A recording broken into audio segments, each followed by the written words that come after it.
This is the 8th of 8 town hall meetings. It was nice to be able to have the one in my former neighborhood as the last one. And I don't know how many people we have in here. It looks like about, with out here and on the stage, looks like about 300 or 400 people. But also, I think we have an overflow area that has another 300 people in it, and I want to acknowledge them as well.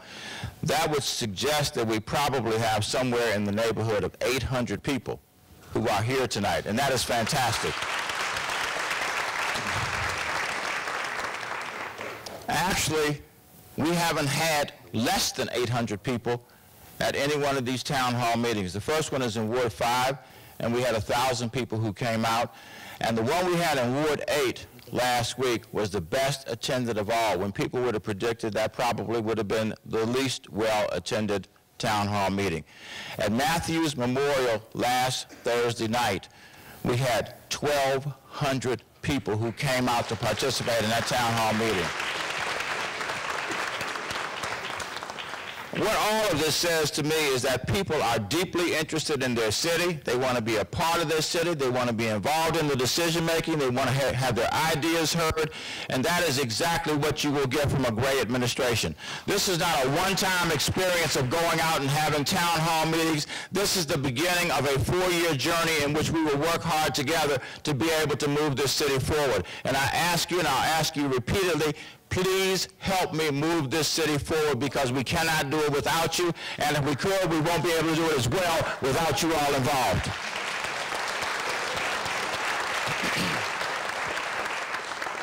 It has been said, and Tommy Wells alluded to it, that we are a divided city geographically, economically, socially, racially, ethnically.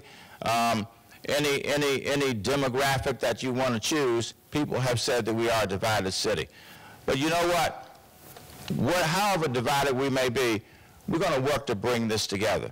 There are people who suggested that folks didn't vote for me for a variety of reasons, all the things that I just talked about. And you know what? I actually think there were a lot of people who didn't vote for me because they didn't know who the heck I was. Yeah, I was on the council for 2 years before I became the chair. I've been the chair for the last 4 years. And we sometimes get the illusion, right, Tommy, that actually everybody is paying attention to this stuff. And they don't. They don't. They read the paper, sometimes they channel surf and go to channel 13 and do other things.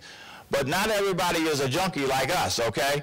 Not everybody pays attention to this. And one of the things I realized along the way, especially given some of the things that were attributed to me, that people had no idea who I was. And that was one of the principal reasons why I decided to do this, and that is to get out and actually be able to talk to people, to hear questions, to answer questions, and let people know who I am and what I stand for. And hopefully you will learn even more about me in the months and years ahead in terms of what I stand for. So again, I take the responsibility. The onus is on me. I'm not going to point a finger at anybody who didn't vote for me. I don't know who voted for me and who didn't. It doesn't matter at this stage. What matters is that we come together and work together to move this city forward to be the greatest city not just in the United States of America, but the greatest city in the world, which is the destiny I believe that awaits us.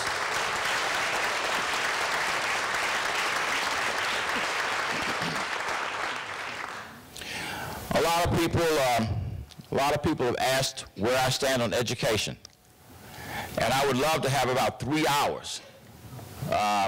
We don't have 3 hours tonight, do we, Tommy? No. Okay. I would love to talk with you about education for as long as you would like to talk about it. But let me just say again, and Tommy again alluded to this, and that is, I was absolutely proud to be able to help shepherd education reform through the council in 2007. The mayor sent the legislation over to the council, and it had, among many things, the mayor becoming the governing authority for the schools. And as somebody, by the way, who is not only a native Washingtonian, but a product, K-12 product of the public schools of the District of Columbia, which I am very, very proud of, a product of the public schools and recognize that we have not been as good in recent years as we were at one point in this city. It was time to do something different, and I was enthusiastically a supporter of mayoral control of the schools in the District of Columbia. My only disappointment was that we didn't get a unanimous vote to have the mayor take over control of the schools, but we got an overwhelming vote and we moved forward. One of the things that we did was take a school system that was like this and turned it into a much smaller organization. How did we do that? The first thing we did was look at buildings and grounds issues.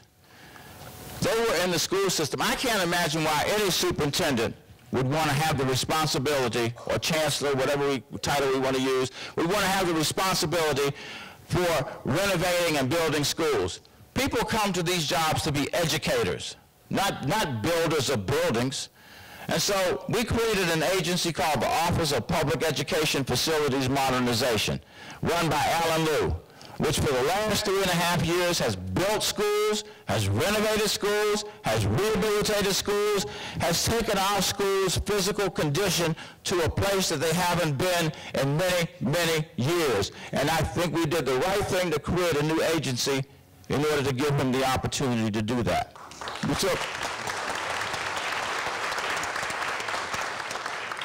We took all the state responsibilities, and yes, we are one of the most complex governments in the nation. We have state responsibilities, we have county responsibilities, and we have city responsibilities all rolled into one. And we took the state responsibilities and created yet another organization, the Office of the State Superintendent for Education, and put all of those functions over there. We took all the legal functions and put them in the Office of the Attorney General. We took all the information technology functions and put them in the Office of the Chief Technology Officer.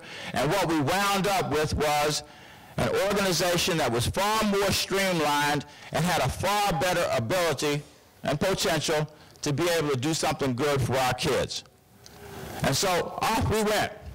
And we've been working. By the way, education reform in the District of Columbia did not start in 2007. It started years before that.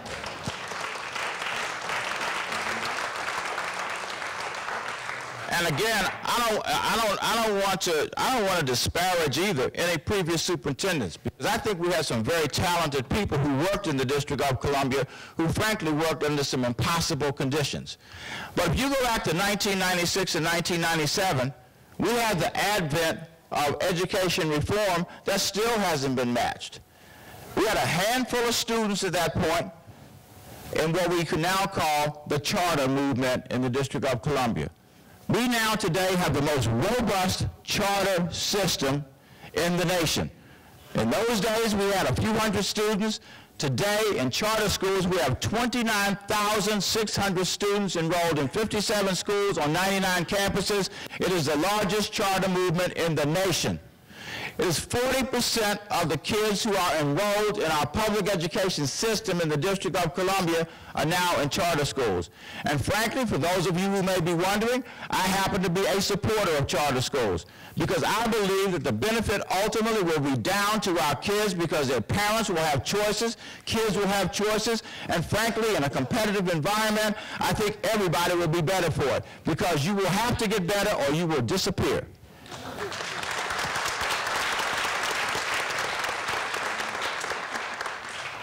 But education is more than just about K through 12. And that's why we've talked about a vision for education of birth through 24. We have focused a lot on early childhood education. I have been proud to be a champion for early childhood education in this city. Back in 2008, I asked Tommy, I asked Kwame, would you all join with me in promoting early childhood education? How in this city? That we wanted to be a city that had universal pre-kindergarten services. That said every 3- and 4-year-old will be able to have a seat in a public education program, in a DCPS school, in a charter school, or in a community-based organization. There is no place in America that had that. And at the time it was, you know, when people want to be kind, they say something is bold and courageous, and then they go outside and say, isn't that a crazy idea? Well, maybe it was a crazy idea. But it's axiomatic to me, if we can reach these kids at an earlier point, they're going to have a far better chance of being able to be successful in the K-12 program.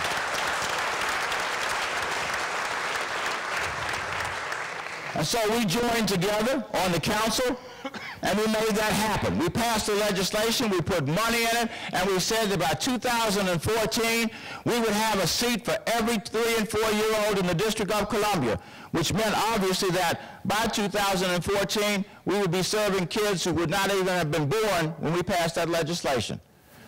Well, you know what? This city has moved so rapidly and so successfully on this that it didn't take until 2014.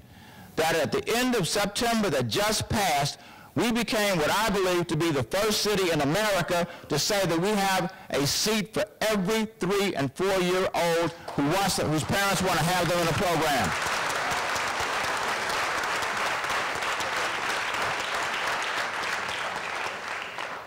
And we're going to be the better for it. And I think that's just the beginning. I know we're in a tough fiscal situation, maybe one of the worst fiscal situations we've ever seen. But as time permits and the opportunity permits, I want to open the door to universal access. And it means we're going to have to tap into other resources and ask some parents to participate in helping to support the program for infants and toddlers. I would love to see us have an organized program for every child who is 6 months and older in the District of Columbia. Imagine if by the time a child gets to kindergarten, they've already been in an organized education program for 3 or 4 years. You can't tell me that child isn't going to have a better chance to be successful in an educational environment. And so we're going to work on that also. We're also going to work on some other things, and that is to try to bring about reform in our special education programs in the city. I just had a meeting with some folks today talking about how we begin to do that. It must be the longest uninterrupted conversation in the District of Columbia. I can't imagine a time when we didn't talk about we need to do better in special education in this city.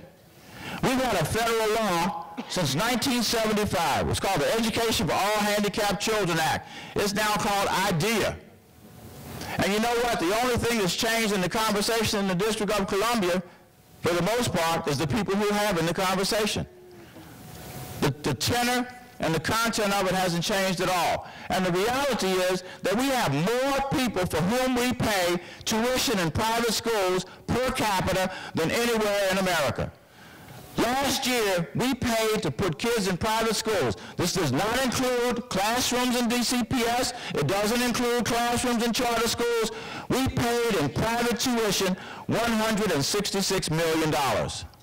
That is a phenomenal sum of money. And we paid, in addition to that, $90 million to transport kids to special education programs, and another almost $10 million to handle legal fees because of the litigation that's been involved in that. You do the math. It's over $250 million that we have spent on a very small part of our educational programs. You can't tell me that with the will and the courage that we can't do better to serve those kids in the District of Columbia. We send them to Virginia, to Maryland, to Delaware, to Texas, to Arizona, to Florida, and I refuse to admit that there's some other state in the nation that can do it better than us if we have the will and the courage to do it. And we're going to start that journey very, very soon in 2011.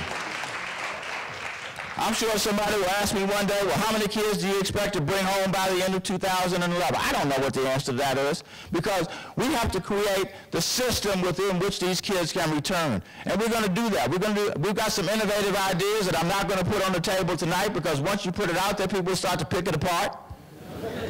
But we'll put it out there when the time comes. But we're going to work to bring these kids home, because it is unconscionable that we spend that kind of money. And frankly, education ought to be a social experience also. And what kind of social experience is it to send a kid hundreds if not thousands of miles away, and they are expected then to come home and adapt to an environment that they've been out of for years? That is not education, and that is not socialization. Also, I don't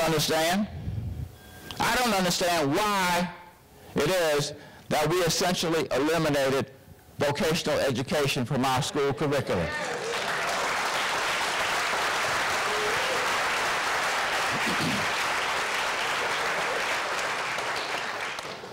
was a time when we had 7 vocational high schools in the city. Some of you all will remember them: Armstrong, Bell, Chamberlain, Phelps, that's right, Margaret Murray Washington, the Penn Center, Burdick, that's right, there's the 7 right there. And we figured out how to close all of them with little or no rationale to why we did it. But we closed them all. We have now reopened Phelps. We put $70 million into Phelps, and it is reopened. I want to commend my colleague Kwame Brown, because he was an advocate for doing that, and he also has been a tremendous advocate for opening those buildings at night so that our adults can get the training that our kids are getting during the daytime. Thank you, Kwame, for standing up for that.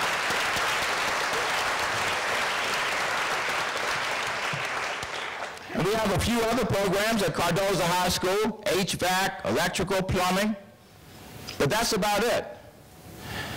You can't tell me that we didn't contribute to the dropout rates when we eliminated those programs. We have kids who couldn't find themselves. And frankly, we got to a point where try to find a plumber. Try to find an electrician.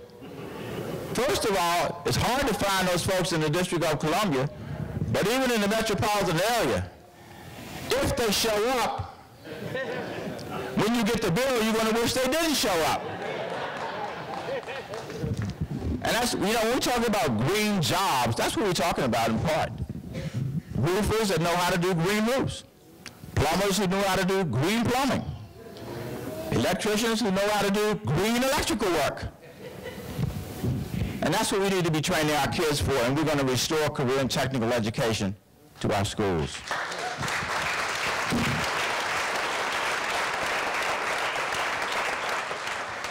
And no, I do not want to be the chancellor of the schools, okay? I want to work with the chancellor and the school's leadership, but I have ideas just like you do, and those ideas ought to be heard. The other component of public education, I'm really proud that we've now established a community college in the city for the first time ever. We were the last jurisdiction in America to do that. And again, I don't understand why we didn't have a community college. But you know what? In the 14 months the community college has been open, we now have over 2,500 students who are enrolled in the community college. We're going to compete with Prince George's County, Montgomery County, and Northern Virginia community colleges to bring our students back home so that they can find a community college here in the city. And we are moving quickly. This is not a snail's pace. In 14 months, we've established classes on the UDC campus. We just renovated the back of school on South Dakota Avenue, which was closed, wasn't even being used. We renovated 35,000 square feet, and classes are now being provided there. When you ride by it, you will see on the building, it says the Community College of the District of Columbia. We have P.R. Harris in Ward 8, which is now a campus. And we just opened 2 weeks ago 801 North Capitol Street, which is the headquarters for the community college. Our goal and our commitment is to have a campus in every ward of the District of Columbia by the end of next year, and we are going to get it done, ladies and gentlemen.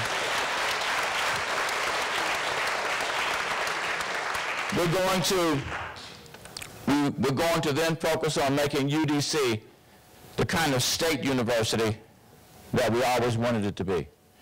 We have taken remediation out of UDC. We have taken open enrollment out of UDC. We've taken continuing education out of UDC. We've taken workforce development out of UDC, and we put it all in the community college.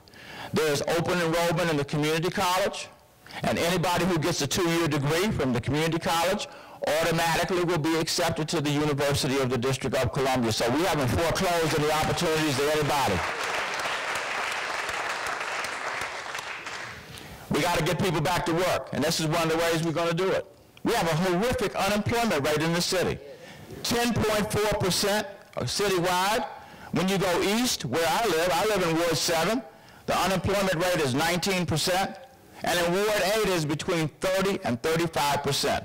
1 out of every 3 people looking for a job can't find one.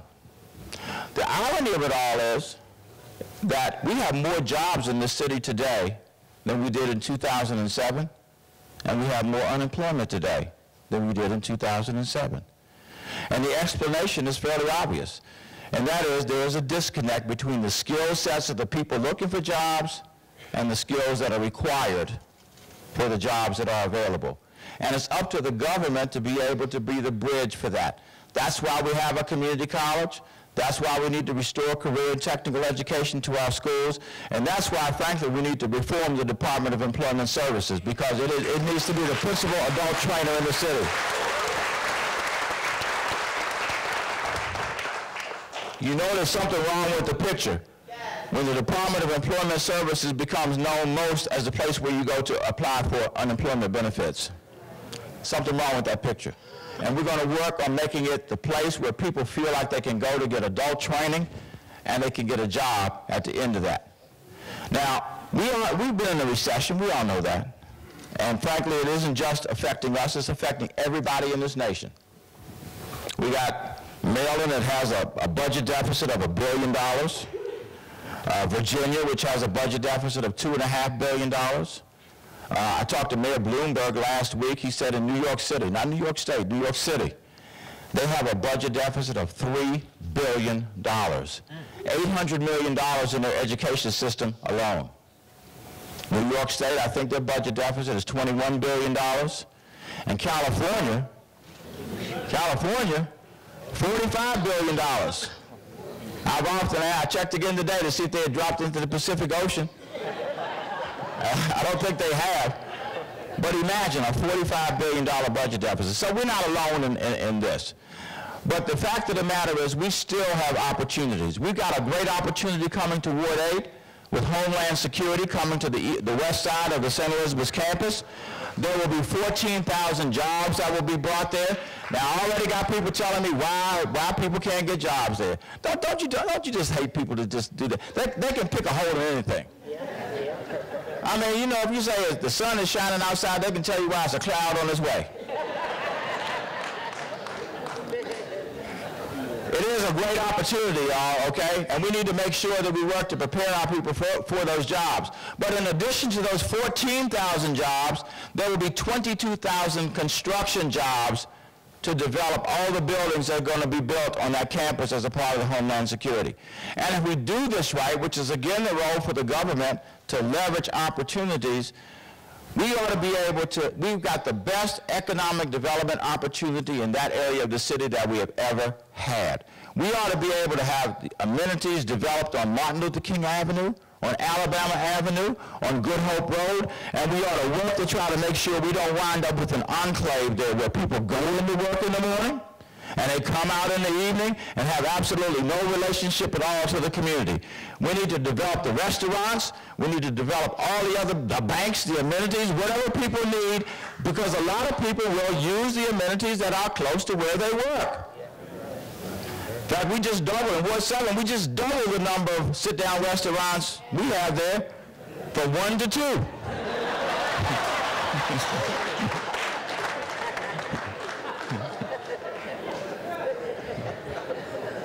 We're looking for Barracks Road, Tommy. We're on Barracks Road. But the reality is we have an opportunity to be able to do that, and we ought to seize upon it. And then, of course, Tommy has alluded to the fact that we have a huge financial challenge that awaits us. $175 million, maybe as much as $400 million.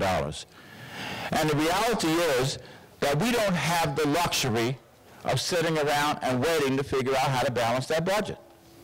Now, I have people tell me every day, that's right, Vince, you balance that budget, man. We're with you. Yeah. You know, we got your back. But while you're balancing that budget, don't touch that chair right there. Or don't touch those bottles right there. Or, you know, don't cut those lights off right there. And you know what you got to cut when they finish talking to you? With all the people who tell you? You got nothing left. Because while everybody agrees in principle or in the abstract that we ought to balance a budget, nobody wants to see those things that they consider most important to them reduced. Now, last time I looked, there's only two ways to do it. We found three in this city. We had a fund balance of $1.5 billion 4 years ago, but that's virtually gone. We can forget about that. That is virtually out of business at this stage. So last time I looked, not to make this simpler than what it is, I don't only see two ways to do it. You either reduce or you find new money, right? And the new money is going to have to come through some kind of tax increases. And I think that people,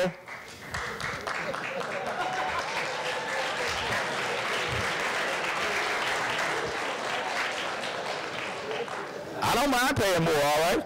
I'm okay with that, but I don't think everybody else is. I think we have got to be able to make the case as effectively as we can that we have reduced budgets down to a point and then say, if we go further than this, you need to understand what is going to happen. And then people ought to be given the opportunity to weigh in and say, you know what, that is too devastating. Those cuts are too deep, and we don't mind paying something additional to retain those services. But that's the case that we have to be able to make. But however we cut it, however we slice it, however we dice it, at the end of the day, we've got to have a balanced budget. And we need to do now what needs to be done so that we don't have to keep coming back to this and coming back to this and coming back to this. People keep saying the recession is over. I haven't seen any evidence of it. I don't know about you. So I think we've got to be able to live within our means. And frankly, you know what's going to happen if we don't balance the budget, right? We're going to have all of our advisors, all 535 of them, who will come together and say, I know we might be in a state that hasn't done the job, but they are so much worse in the District of Columbia. We need to step in and help them, you know, maybe the return of the control board. Do y'all ever get fed up with not being able to make decisions for ourselves?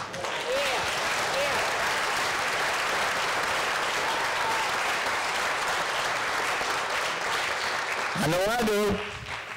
We have this digital board outside of the Wilson building that every few seconds tallies how much we've paid in federal taxes at that point. And by the end of this year, it will be $3.6 billion that we will have paid in federal taxes. $3.6 billion. Now, to me, we've paid our dues. Will somebody tell me why we can't get a membership card in the United States of America? Why aren't we given the same rights as everybody else?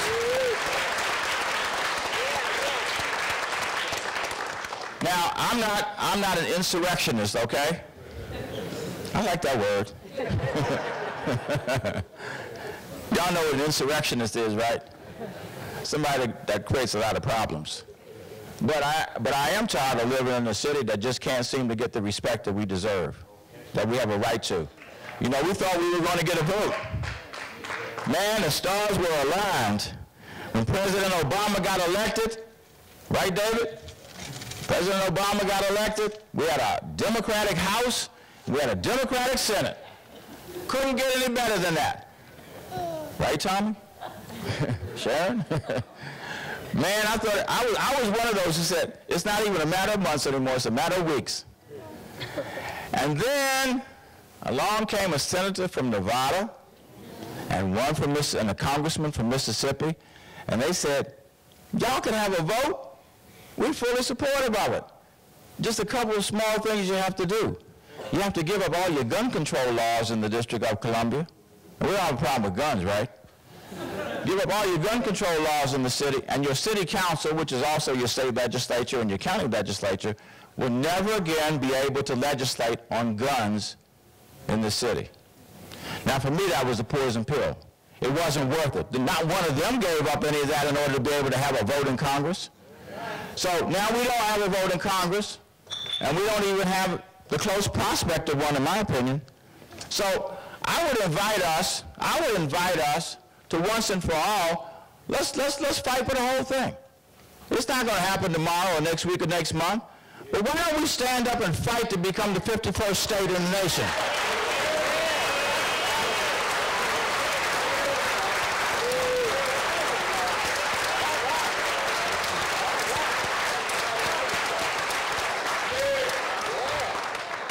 I go to all the rallies. I've been to the rallies that had 50 people. I've been to the ones that had 75 people. And on a good day, we get 100. Now, you know how many minds that's going to change? 0. People have asked me if I'm willing to go up on the Hill as the mayor and talk about this issue. Am I willing to go to jail? Sure, I'm willing to. That'll be a picture in the paper with a caption on it. Mayor locked up. Remember when you did that, Sharon? She did do that. She absolutely did. And it's not going to make a hill of beans difference until the people of the District of Columbia become outraged enough to stand up for our rights. You know what? They could probably find a jail to put me in, but we don't have a jail to hold 1,000 people. We don't have a jail to hold 2,000 people. What are they going to do with us? All they're going to do is, and who are they going to get to lock us up? The Metropolitan Police Department? Bring the firefighters in that work for us? What are they going to do? Turn our people on us? So you know what? I'm willing to do whatever, all right? But I'm not going to do it by myself because it's not going to make any difference at all. If we are willing to stand together, I'm more than willing to lead the charge. Okay. And I'm more than willing to do whatever is necessary.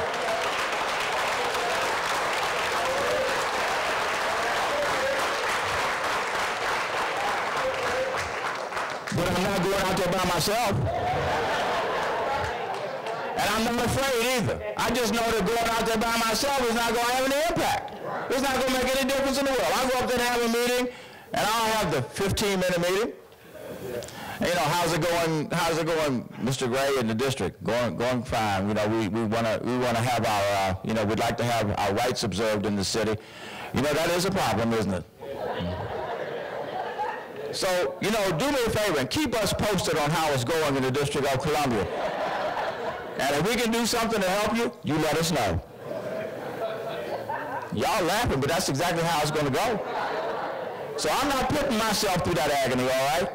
But if the people of the District of Columbia are willing to stand up and fight for our rights, I will be right there with you every step of the way in order to be able to compel our rights, and I invite you to do that.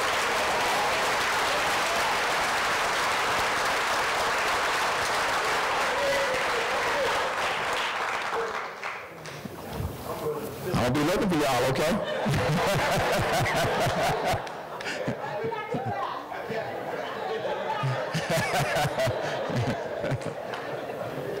You know, we came from one of those neighborhoods where you had two kinds of people. You had those that, you know, you had those that talk a lot of trash. And then you had people that stood up for it. So we need those who are going to stand up for it at this stage. All right, I want to thank you all again for coming out tonight. And I'm going to ask Gretchen if she will tell us what the ground rules are for our Q&A. I know we got people all around the place, I guess. Are we going to get questions from the overflow room as well? Absolutely. Okay. We have several hundred people in the Springer Theater, and they have a live feed, so they've actually been able to see everything that's going on the stage and hear it. Control, folks. See if the green light is on it. Yeah, it is. It is, okay. Yeah. That's the angle of it. Here we go. Yeah. Okay. There are several hundred people over in the Springer Theater. They have a live feed, so they not only can see everything that's going on stage and hear it, but we also have Jim over there with the microphone. Jim, are you in the Springer Theater? Jim? Jim? Well, I know he's over there. I know he's got a microphone. So what we're going to do, ladies and gentlemen, is we're going to ask you to hold up your hands when you have a question. Denise is down here. Jim, is that you? Can you hear us? Yes, we can. Okay. Hold on a second, Jim. I just want to make sure you were there. Okay, so we now know that they are seriously a live feed. Okay. So we're going to go in sections to take questions. Raise your hand. I'm sure we're not going to be able to get to everyone this evening, but we're going to do our best. Please make sure that you complete the questionnaires you were given when you came in. We do collect those questionnaires. We sort them, and we make sure that Chairman Gray is able to review all the questions. Okay, Denise, would you like to take the first question? Thank you. Good evening, Mr. Gray. My name is Asantua Nkrumah, and I do live here in Ward 6. My question and my concern is regarding the article in today's Washington Post about you and some of these private foundations in our schools. Based on that article, I got a little nervous because I'm concerned now in terms of, do we as citizens still believe in public money for public schools?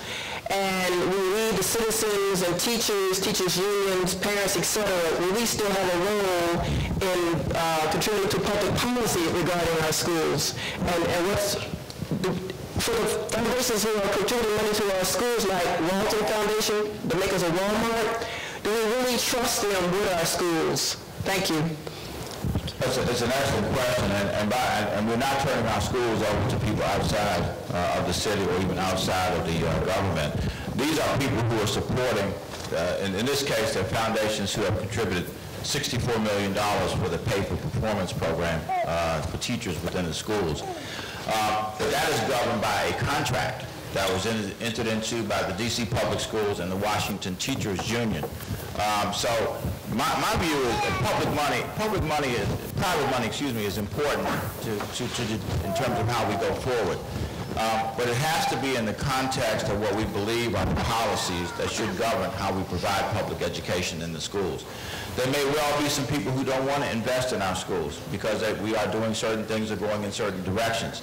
But I think there will be a lot of people who will invest because they believe that we are pursuing the right direction. And since you brought up that article, I want to clarify something. The article said, I think, that I had said that none of those 266 teachers, I said they wouldn't be rehired. What I said was that people who had good performance evaluations who were let go ostensibly because of budget reasons, of course they should have the opportunity to be rehired. That's exactly what the personnel rules say. That when the opportunity presents itself, you should be considered for a position to be able to come back. So that's not Gray's rule or anybody's rule sitting on this stage or out in the audience. Those are the rules of the District of Columbia. So let me make that perfectly clear. I also want to make it perfectly clear, if somebody is dismissed because they have an inadequate performance, then that's the way it should be. That's the way it is in every other job, and that is if you don't perform, you don't stay.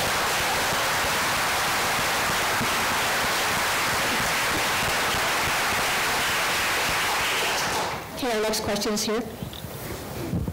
Good evening. My name is Donna Edwards. I'm also a Ward 6 resident.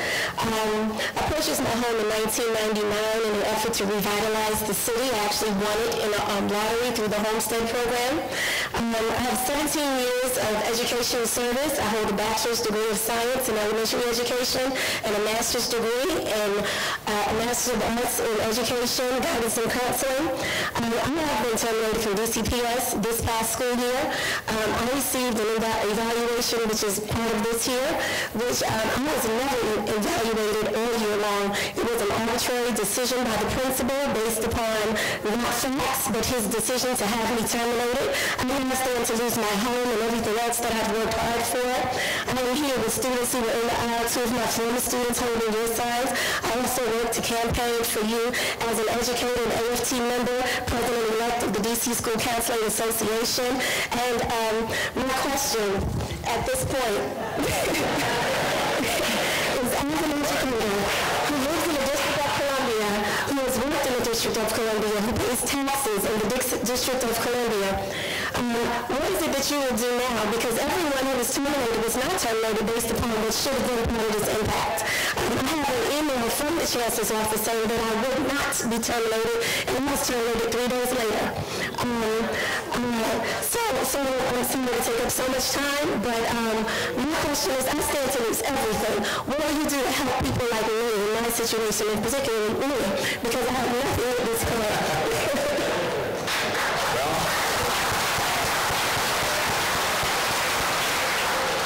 Enlightened self-interest is the best form of advocacy, I will say that. So I don't have a problem with you advocating for your position and others who may have been inappropriately terminated.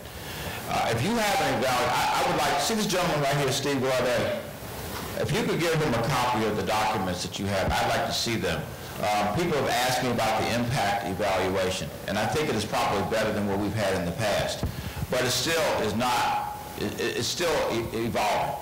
And what we want to make sure is that people don't get evaluated through that system lower than what their performance would suggest they should be evaluated. And if you have, especially if you have some documentation from the Chancellor's office that talked about what wasn't going to happen or what would happen, and then the opposite of that happened, I would love to see that. Kaya Henderson has been appointed as the interim chancellor, and I'm really excited about the fact that she has agreed to do this. She's somebody who's been in this city long before education reform of 2007. She's been here for 13 years. She graduated from Georgetown University, and I have every reason to believe that she is somebody who is fair, who deeply cares about our kids and cares about our teachers, and I'd like to have the opportunity to talk with her about this and see, where we go from there. So, but it starts with getting the documentation from you, if you can give it to us. Okay, you're welcome. Okay, thank you, Chairman Gray. Our next question is going to be from the stage area. All right.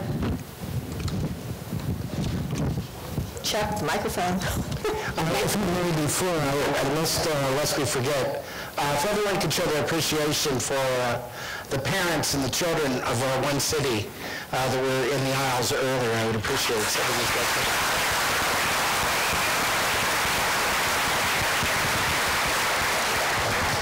Thank you very much, and thank you all the representatives that put this on. Thank you, Presumptive. I'm not sure what your title is also. Actually, as chairman of the council. Chairman of the council, great for putting this on. I feel like I want to be educated by a young lady before me, so maybe we can talk about this afterwards. Anyway, I have two questions for you. My first question, if I may, has to do with one of the priorities it sounds like you have in this fiscal crisis, which is education. I'm a product of the public schools also, but the public schools in Chicago, and one of my great strengths came from when I joined the Urban Debate League in Chicago. And there's peer-reviewed research that talks about how the Urban Debate Leagues in different cities can enhance 50% of grades, letter grades for African-American males, and also 75% of chances of them graduating from high school versus their non-debate peers. And I'm wondering, with the changes in education, will you support and willing to talk about supporting the Urban Debate League in D.C., which exists and has the potential to really be robust, really galvanize individuals and focus on student-centered learning in this kind of crisis? My second question... I'll tell you, let's do the first one. Okay, let's do that. I think that's an easy one to answer. Absolutely. I mean, what we need, just to broaden it, we need a variety of options that are available for our kids to be able to pursue their individual interests. And certainly being able to debate is a talent or a skill that will serve them in many different arenas. And frankly, might even get them on the Council of the District of Columbia. Exactly. I'm going for that. So, and that would be wonderful to have more of our young people aspiring to those positions. Not to make this longer than it needs to be, but one of the things I do is a youth hearing once a month. I've done 31 months of youth hearings now. And the purpose of that is to give our young people an opportunity to come down and refine their oratorical skills, how they present themselves, how they present an issue, how they pursue an issue. And that is consistent, I think, with what you're advocating also. So, however, and a lot of these things don't require money. They require the commitment, frankly, of a lot of people sitting out here and up here to be able to help work with young people to achieve those goals. So the answer is yes. Thank you, and I hope we can sit down and talk about the D.C. Urban Debate League. The second question I have real quick has to do with... Before you leave that, is there an Urban Debate League in every school? There is not an Urban Debate League in every school, and we hope to expand it, and also the way money's allocated is not the best right now. So if I can meet with your staff, or I can meet with you to talk about the D.C. Urban Debate League, so we can get more students involved in this activity, I think that would really be good, because there's documented evidence talking about the impact it can make in every student's life, and that's why I'm in D.C. right now and having the audacity to talk to you and ask this question because of the skills I learned in the Urban Debate Leagues. Your audacity of hope. Audacity of hope. Yes. Well, I would also suggest that you not just restrict this to the D.C. public schools. that we have almost 30,000 kids in charter schools now, which are public schools, and I hope you will reach out to them as well. Yes, and we hope you can help us with that. Real quick on the second question, we have an Office of African Affairs, and I met you the second time at the first annual Africa Day that the government put on, the DC government put on for African individuals, and I just want to know if you continue to support the African immigrant community and how you intend to do that in the future, because I believe it was started under the Fenty administration. We don't want that program or that office cut because of the fiscal crisis that's going on here. I think that we're very important constituents. Thank you very much. Remember what I was saying earlier? We don't want to cut anything.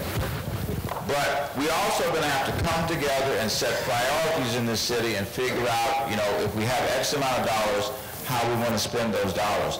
I happen to support the office too that you're talking about. I happen to have gone to the festival that was held up in Ward 4, I think it was in August or early September. And the young lady who runs that office now actually used to work in the Office of Policy and Legislative Affairs and seems to be a good fit to run that. Now, all of that notwithstanding, we still are going to have to, at the end of the day, set priorities on what we do and be able, hopefully, to have the money for those priorities.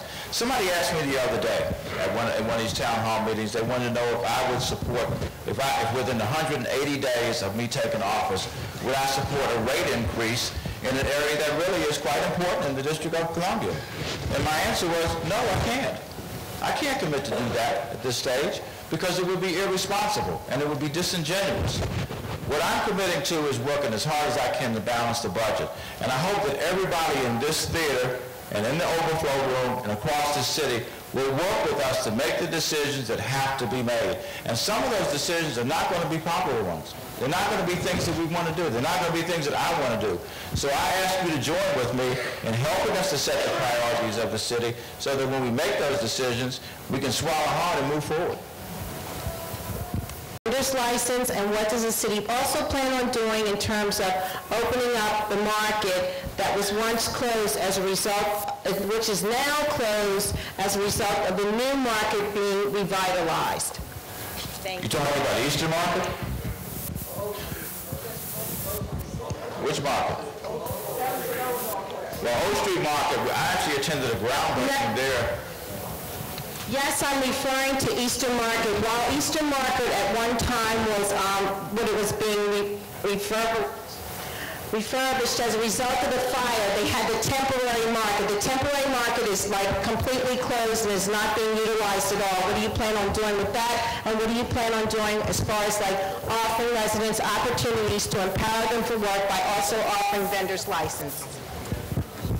I'm going to ask Councilmember Wells to join me in answering this. And by the way, I'm really proud of a city that moved so quickly and so assertively to get Eastern Market open again in the wake of that fire.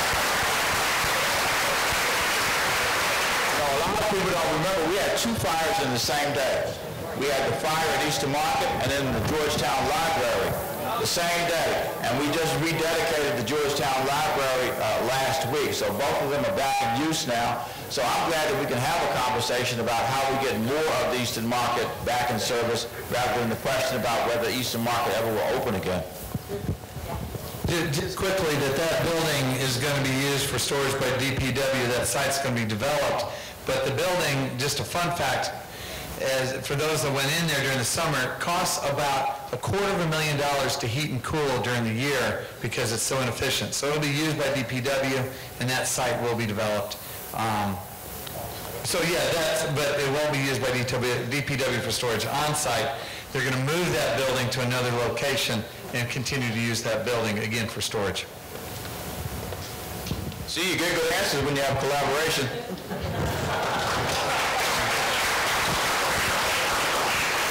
Okay, Chairman, go to the next questions to your right, Denise. Councilman, and to the mayor, I am here from the southwest of D.C. to say how absolutely thrilled we are at the development that we are about to have and the opening of the arena stage. But it's not enough. I'm a member of that community because I believe in all of the citizens of our area of town succeeding, and it's not happening now for our kids. We have some of the highest rates of violence in our neighborhood. We have a neglected child population. We have failing schools. We need to plan the way we've planned for infrastructure, the way we've planned for development, for the children of everyone who lives in our community. And we need to be able to keep our new families in the community. They won't stay today, not with the schools in the shape they're in. What can you do, and how can you help us to have an integrated approach to our children? Well, I think, in terms of, that's why I spent the considerable amount of time that I did talking about education, to underscore and to hopefully communicate to folks that there is a continuing commitment to education reform in this city. And education reform that includes the two options of D.C. public schools and charter schools. I think also by having the option, an expanded option, which frankly I'm really pleased that we've been able to do that, of having early childhood education available now to every 3- and 4-year-old in the city, we're going to be able to prevent some of the problems that probably were preventable in the past and didn't. And we wind up with kids who are, who are in special education, who have problems as a result of it, kids who wind up in our juvenile justice system, and kids who then move on to our criminal justice system. So I think the early intervention efforts that we're making, I think the reform efforts with our public education system, in a much more narrow and concrete sense, I also want to look at how we deploy groups out to our communities who work with youth. We have some excellent youth groups. We have Ceasefire, we have Alliance of Concerned Men, we have the Roving Leaders Program.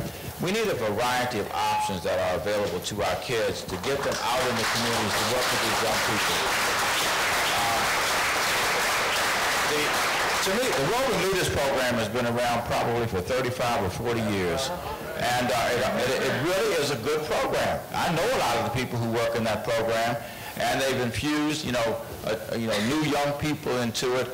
We need to be able to support that because they know the communities, they know the kids, and they can oftentimes they can anticipate problems and prevent those problems before they ever happen. So in a more narrow sense than what I said earlier, I want to be able to make those investments as well. We'd like you to think about the Southwest for that kind of planning, a more focused approach so that we can really look at all of the pieces that you've just said and put them together for one area of town.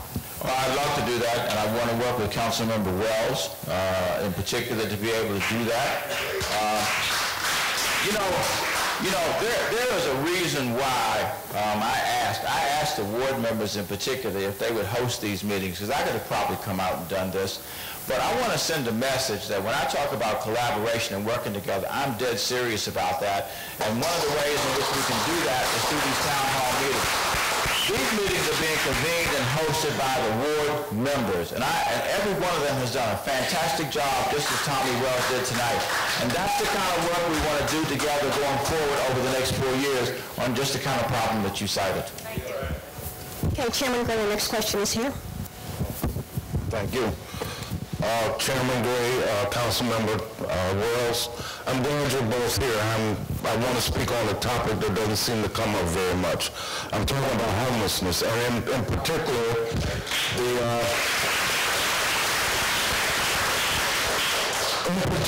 I'm very glad, Mr. Wells, that you withdrew that part about the residency requirements for right now, because it really needs to be worked out. But right now, there was a bill that was passed. There are regulations that I believe was, and if you don't mind me saying this, surreptitiously put through. They put through the proposed D.C. municipal regulations for addictions counselors, and hardly anybody could find them. I sent each council member a letter stating that this is subject to really scuttle some of our homeless service providers. First of all, they expanded from regulating addictions counselors to now require licensed clerical social workers and other people who've been working in the homeless services system to now become certified in 2 months. The application came out today, And it was right on the Health Professional Licensing Administration website. When the rules came out, you couldn't find them because that required a 30-day comment period. To this day, I cannot find where I found it in the first place. So people got the rules and then all of a sudden the application. Now, they could have been put in the same place. There is one thing that really bothers me, not only because a site like where I work at, the DC Coalition for the Homeless, has 13 sites. This new regulation requires that there be a licensed clinical social worker or above at each site with a CAC, and you have to do that in 2 months. And we know the homeless budget is not going to be able to cover that right now. Secondly, there's an artificial deadline.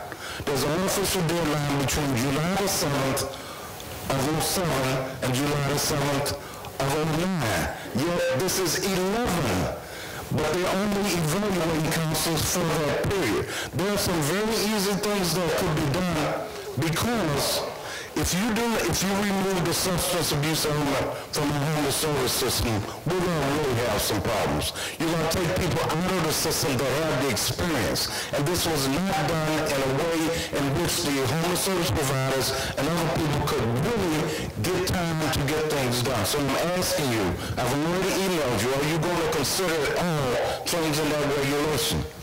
Well, I believe it, I actually read all my own emails. And I did read that one.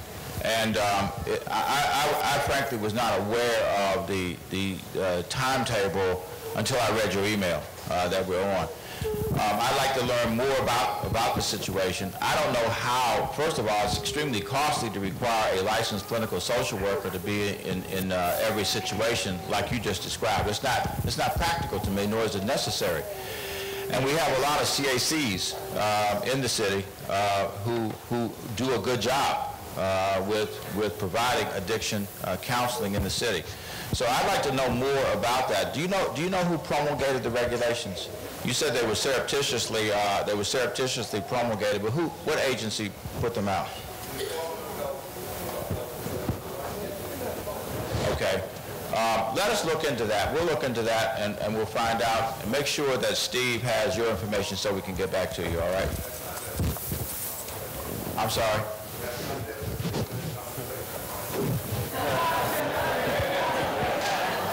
Well, if I get the answer quick enough, I'll make it a 3-minute conversation. If you get the answer, it doesn't matter whether it's 3 or 15, does it? Okay, Chairman, go ahead. Next question is on the stage. Okay. Thank you, Chairman. We're excited about having you as our next mayor and look forward to working with you. The issue around the need for housing that's affordable along a continuum of price points we know is a big issue. So I wanted to see if you might briefly describe for the audience some of the approaches you're thinking about taking to increasing the amount of resources, public and private, that can be brought to the table to increase the supply of housing affordable, particularly low and moderate income residents in the city. Well, actually, Dave, I could probably call upon you to do that because that's what you're working every day. So I appreciate your question. We have a lot of tools that are available to us now, and we need to use those tools as effectively as we can. We have the Housing Production Trust Fund, which has come down considerably. We had about $60 million going into that fund 2-3 years ago. It is down to about $17 or $18 million at present. That still will get a lot of housing done. All that money is being devoted to developing low to moderate housing, affordable housing, if you will. We have a new tool called inclusionary zoning, which I'm sure you're familiar with. How many people here know what inclusionary zoning is? I'm surprised. I'm glad that many people do know, because we need to do a better job of publicizing what inclusionary zoning is. It's kind of a quid pro quo. If a developer wants to develop a new residential building and it has 10 or more units in it, the deal is this, and that is if you will make at least 8% of those units affordable, we will give you density bonuses so that you can actually construct more units than the zoning rules otherwise would permit you to do. So we want to use that more extensively. On the rental side, we will probably reauthorize rent control. And I know there are varying opinions about the effectiveness of rent control, but I can't imagine withdrawing rent control at this stage, because I think what will happen is you'll have this huge condo conversion in the city, and a lot of people will be pushed out, where they live at this stage. And there are over 50% of the people who live in this city are renters. So the council is considering legislation now. It will have to be reauthorized by the end of this year. It was 5 years last time. There are two bills in the council, one for 10 years and another to make it permanent. The problem with permanent is that rent control, the premise underlying rent control is that there is an emergency that exists, and therefore you have to impose rent control to keep the prices where they are. The flaw in permanency is that I don't know how you make the case for a permanent emergency. And it could be subject to litigation at that stage, which could undermine the whole effort to retain rent control. But it will be reauthorized, and probably at a minimum for at least 10 years. The other efforts that we have are, one, the new communities effort, which we finally now are starting to get moving on. I see Keith Silver, Commissioner Silver, shaking his head. And by the way, he's done a great job in his community, representing his community as an ASC commissioner there. Stand up, Keith. Keith changed himself to a tree one day because in order to fight for affordable housing in his single-member district. So I hope whoever votes for you, those 2,000 people, that they all vote for you and keep you where you are, all right? Because you deserve it. But new communities, and I'm sure you've had some interaction with that, is going to will create larger communities, will retain those people who were in some of these public housing developments if they choose to continue to be there, but also will create an increased number of units that are moderately priced and those that are market rate. For example, if you start with 500 units of public housing development, at the end of that process you'd have 1,500. Retaining the 500 units at the level, the income levels where public housing was before, but creating a more economically integrated community with 1,500 units at the end of the day. One of the things that I think we need to do, and we've got some opportunities moving forward. We got Walter Reed, which is 62.5 acres of property that will be redeveloped because it's been turned over to the city. We've got Poplar Point, which will be redeveloped at some stage. We need to make sure that we recognize that among, Reservation 13, that's exactly right. There are opportunities. Reservation 13, absolutely. And I think that's 67 acres, isn't it? 67 acres. So we need to recognize that we also need, as a part of the rubric of affordable housing, we need to make sure we include workforce housing and start to attract back our teachers, our first responders like police officers and firefighters. Are you all aware that only 19% of our police officers actually live in the District of Columbia? Yes. And an even smaller percentage of firefighters. It's about 12 to 15% of our firefighters. And so it would be down to our benefit to invest in workforce housing because it'll pay for itself because the tax dollars will remain in the District of Columbia. Okay, Chairman Gray, up here. Yes, I just wanted to know, like, many of the community-based organizations in the District of Columbia serve District of Columbia residents. They've trained and hired District of Columbia residents. I'd like to know what role will the community-based organizations play in your administration? Secondly, as it relates to affordable housing, I'd like to know when we will... Just hold off, because I won't be able to remember all those questions, okay? No, just to... All right, the first question was on what the role community-based organizations will play. Well, I think community-based organizations have historically played an important role in a lot of areas of the city, and I see them continuing to be an option. There's certain things that government just doesn't do well, and I think it's good to have a variety of organizations in the community who do things like provide training for people. We've got to develop a partnership with our community-based organizations and DOES, perhaps unlike what we have now. But I spent a lot of my career working in a community-based organization. In fact, most of it. I've been described as everything, a career politician, a career bureaucrat, and I'm not either. I was 4 years at the Department of Human Services, and then I wasn't in government again, or before that, and again until I became the council member in Ward 7. So I know a lot about CBOs, and I know the good work that can be done by community-based organizations. They are an important part of our city, and frankly, they can do things that the government doesn't do well or never will be able to do. First of all, people will contribute dollars to community-based organizations because they're nonprofits. When is the last time somebody donated something to the government? And then people will volunteer also in community-based organizations, both of which are additional resources that are brought to bear on important employment, social, educational problems that we're trying to tackle in the city. Okay, Jim? Well, I thought he had another question. I just wanted to make sure we got to that one quick. Ma'am, here's the next question. The next question is, we need to create affordable housing for persons who make between $8 and $15 an hour. The affordable housing that I see in the city today, one bedroom, $1,150. A McDonald's worker, a regular wage worker can't afford those prices. So when do we bring affordable housing to the people who really need affordable housing? I don't know how anybody can, how do you live off of $8,000 a year? I mean, somebody pays a wage to someone of $8,000 a year? I was saying between $8 and $15 an hour. Oh, $15 an hour. Well, I don't know, I have to do the math to figure out what that is, but we actually have now, when you look at, you familiar with AMI, the average median income? Yes. We have some development that's being done that goes all the way down below 30% for a family of four. And I think when you do the math on what you just said, that would include people who are making, $8 to $15 an hour. But again, looking at it as a family of four, which means you probably have two wage earners, hopefully have two wage earners in the household. So I'd have to multiply, what's 15 times 2,000 hours? What is that, about $35,000 a year? What is that?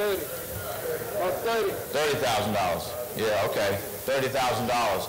They would fit within the 30% AMI, because AMI, the 100% of AMI is $100,000 in the city, which I think is a whole nother issue, because they do the whole region when they figure that out.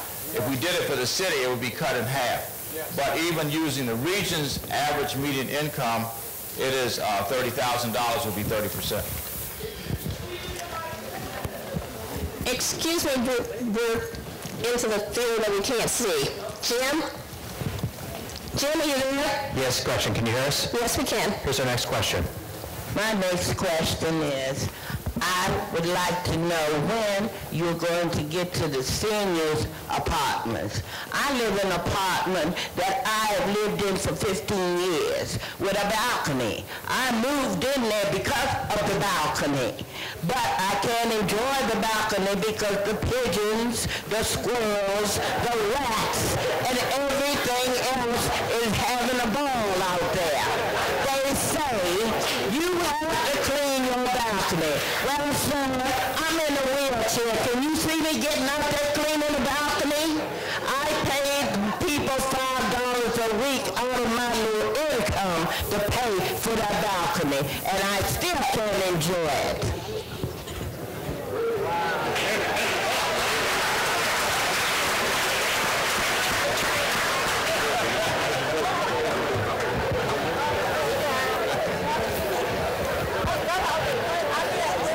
Tell you, after 8 town hall meetings, that's the first time I've heard that issue, okay? If it's a rental property, my first question would be, what is the landlord's responsibility? If we can find out from the question of what development you live in, I'd want to ask Steve to find out what the landlord is doing. What is the landlord doing in order to take care of those rats and those squirrels?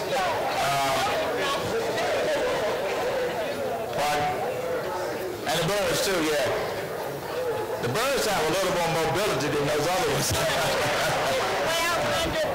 They're absolutely hard to capture. And I know telling them to stop probably won't do any good at all. Where are we, Gretchen? Where are we? Sorry.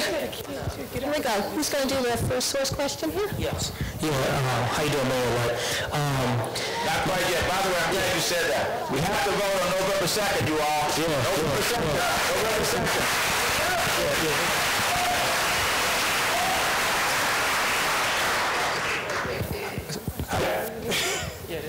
2nd. Small question. How you doing? My name is LDL was Johnny. I'm a member of Ward 6, and I'm a DC resident.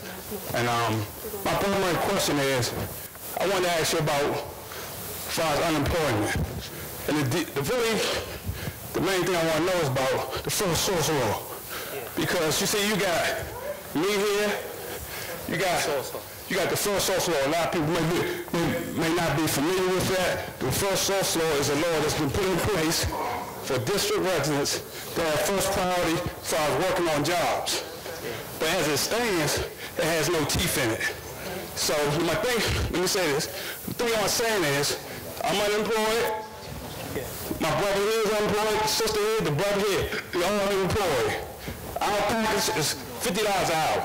That's $100,000 a year. So you got $400,000 of DC loss revenue that's not working right here. We got 4 other guys in the overflow room, so that's another $400,000. So that's $800,000 of DC loss revenue that's not working. So what I'm asking you, sir, today is what are you willing to do? What kind of commitment are you willing to make? Because of Rule 3, enforcing the first source law, but to enforce it in the conditions it's in is not going to put us back to work. Not at all. Because it has too many loopholes in it that allow out-of-town contractors to come in here to bring all their workers in here and to work. I got it, okay? Are you willing to make a commitment? I don't have a different speech for a different ward, okay? I have the same commitment to enforce first source as I had when I talked at the other town hall meetings. I just didn't include it in my opening comments tonight. The first source law, as you put it, is designed to be able to ensure that when contract dollars go out from the district government, they're supposed to be able to ensure jobs for people who live in the District of Columbia. 51% of the new hires under the first source law are to be people who live in the District of Columbia, and it has been very poorly implemented. First of all, I want to look at what legislative fixes need to be made. You know, I was at an event yesterday at a church actually in Ward 3, and there was a guy that stopped me on the way out and said he had just been hired to work on the first source law, and he wanted to tell me about all the improvements that have been made in it. Isn't it interesting what happens when you start to talk about an issue when all these improvements start to get made? Well, the reality is I go past a lot of situations, and I know that there are people who don't live in the District of Columbia who are benefiting from tax dollars. Now, my view is the following, and that is that people who don't comply with the first source law ought to have their contracts taken, and they should never get a contract with the district government if they don't comply with the law. So, yeah, it is designed to put our people to work, and it's designed to develop the skill levels of our people, but first and foremost, it's designed to put money in the pockets of our people to keep the tax dollars in the city, which is even more important for us, because we cannot tax income at its source. So every time we pay somebody who lives outside the city, those tax dollars are gone unless they choose to spend them in the city because we can't tax them. I just said that. I just said I would. We want to look at the law. We want to make sure it's tightened up where it has to be tightened up in order to work for the people of the city. Now, what those amendments are at this stage, I'm not prepared to say because we've got to do that analysis. But yes, if there are loopholes in the law that work against the people of our city, I want to amend it. I agree with you completely so that it closes those loopholes. And I'd ask my colleagues to work with me on that. Tommy Wells, we've been joined by our Ward 5 colleague, my longtime friend, who has not missed one of these town hall meetings either, and that is Councilmember Harry Thomas Jr.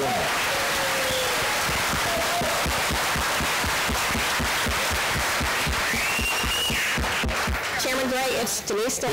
Okay. Hi, you've spoken about how the budget has been cut to the bone and not to the marrow, and I feel like a lot of people, including yourself, seem to be dancing around the issue of increasing taxes. I mean, DC has, I believe, the lowest combined income and property tax in the region. Maryland has upped their income tax. Virginia's upped their property tax. We've, I think, only raised our sales tax, which is known to be regressive, 0.25%. Are you seriously looking at the idea of raising revenue versus any more cutting of the budget that's already skin bare? Yeah, I don't think we can raise enough revenue to avoid cuts. I'm going to make that statement right off the top, okay? But the answer to your question is yes. I'm willing to look at every option that is available to us. And we did raise more. We raised the sales tax 0.25%, but we also raised the gasoline tax 3 cents per gallon and we raised the cigarette tax by 50 cents a pack. That raised $40 million in 2009 going into the 2010 budget. So this council has not flinched from trying to have a mix of options of cuts and additional revenue. I'm prepared to look at it. If my colleagues, in the council now are prepared to look at it, I am too. Now, when you talk about property taxes, the residential property taxes are the lowest in the region, but the commercial property taxes are the highest in the region. And the reason is we have two different rates. We have a residential rate, we have a commercial property rate, but they're blended elsewhere. So it's hard to compare us to Montgomery County or Fairfax or other jurisdictions because they only have one rate. And that is the commercial rate and the residential rate are combined as opposed to the city. I think our residential rate is 85 cents per 100. The commercial real estate rate is $1.85 per $100. And we've actually reduced, by the way, the taxes in the small business arena to try to facilitate our small businesses being able to keep their doors open. I did legislation about a year ago that reduced the personal property tax for small businesses and also reduced the commercial property taxes for small businesses, trying to help them be able to stay in the District of Columbia. Now, of course, we got the meter, the parking meters, which is a challenge for every small business in the District of Columbia at this stage. Talking about income tax. Yeah, I know what you're talking about. That's right, yeah. Yeah, income tax, and there's been a proposal, as you probably know, to raise the tax. It's called the millionaire tax, to try to raise that on the highest incomes in the District of Columbia to raise additional revenue. So I guess the short answer to your question is that, yes, we will entertain every option that's available to us. At the end of the day, those who are advocating raising the taxes, I hope I can find y'all when the moment of truth comes. Okay, our next question's on the stage. Hello, Chairman Gray. Right here on stage. How are you? All right, well, my question has to do with Metro and some of the challenges that it faces with fare increases. A recent study just came out this summer saying that Metro has over 100 problems cited by the NTSB. What are some ways that you're going to address that? And just as someone under 30 who's recently moved to the city and had my car broken into several times, several of my friends have had their cars stolen, how can you, I guess, reassure new residents that we should stay in D.C. and give you a chance when we probably won't have as many of those problems in Virginia or Maryland? Thank you. I'm not sure that you don't have those problems in Virginia and Maryland.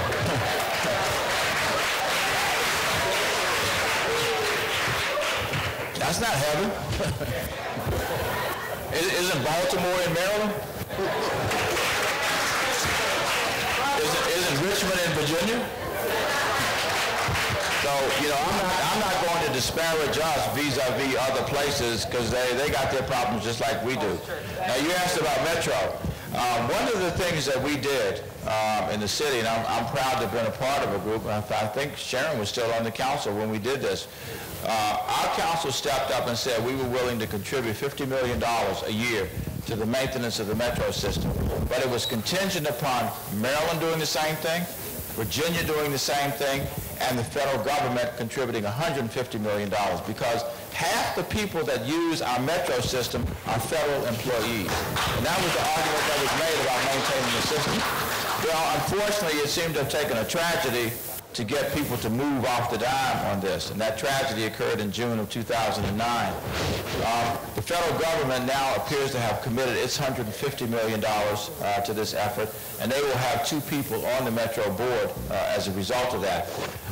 Maryland and Virginia have their budget problems, and we're still waiting to make sure that they fully commit themselves. But that will generate, when it's all done, it will generate $300 million a year, which is a substantial contribution to maintaining the system. Now, the system, because of deferred maintenance, has about a $10 or $11 billion deferred maintenance problem at this stage. So it's going to take some time to be able to catch up. But starting with $300 million at such a point that we do start will be a move in the right direction. And there are other forms of public transit too that we have and we will continue to develop in the city that hopefully will get people out of automobiles increasingly, because the gridlock that we have in this city is almost unbearable, and it doesn't matter. Go up the Southeast Freeway, because I go home that way every day. Starting about 2 o'clock in the afternoon and running until 9 o'clock at night, it is absolute gridlock coming up there. And hopefully the 11th Street Bridge, when it's finished in 2 or 3 years, will make some contribution to solving that. But the ultimate solution is to get more people out of automobiles, which for folks who live in the District of Columbia is an easier proposition than living somewhere else because we're a relatively small geography. All right, I want to turn it back over to our host, Mr. Tommy Wells. I want to thank you all for coming